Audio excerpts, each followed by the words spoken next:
Alors j'ai eu la chance, et je ne les remercierai jamais assez, de voyager avec mes parents. Et par moi-même, bah, j'ai l'occasion de le faire tout seul.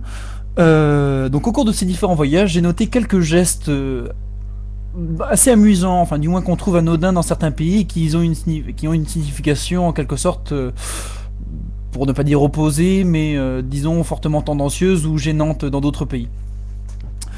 Donc je vais commencer par la Thaïlande, parce que c'est le premier geste qui me revient.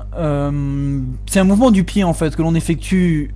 Ouais, bon, visuellement ça va pas être facile. Enfin, vous avez un pied, vous le mettez comme ceci en avant, comme ça. Et ce geste-là en fait est perçu comme l'insulte la plus vulgaire en fait que l'on peut effectuer en Thaïlande. On pourrait un peu le comparer au fait de lever ce doigt ici en France et en Europe d'ailleurs. Donc ça c'est un geste plutôt à éviter dans ce pays-là.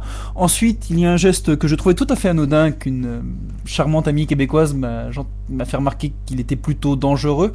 C'est moi je l'appelais bise de la carotte. Je sais pas comment ça s'appelle dans votre famille. Enfin toujours est-il, ça consiste à mettre sur le doigt et à râper en quelque sorte une carotte et à dire nananananer. Eh bien, il faut savoir qu'au Québec, globalement, ça veut dire bah, faire une fellation tout simplement. Donc un peu gênant. Donc évitez les bises de la carotte, surtout si c'est une fille. Troisième élément, en Roumanie, cette fois-ci, le clin d'œil. Donc le clin d'œil qui paraît tout à fait sympathique, genre hop, voilà, genre vous avez un ami qui est un petit peu, enfin une amie ou une, limite une charmante demoiselle, limite auquel vous souhaitez adresser un salut, mais que le geste vous semble un petit peu trop fort. Donc vous faites un gentil clin d'œil comme ça, et ben sachez que globalement, ça veut dire que vous voulez vous la faire justement.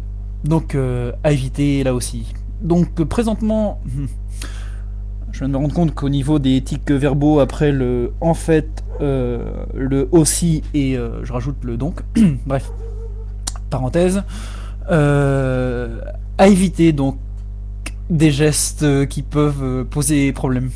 Merci.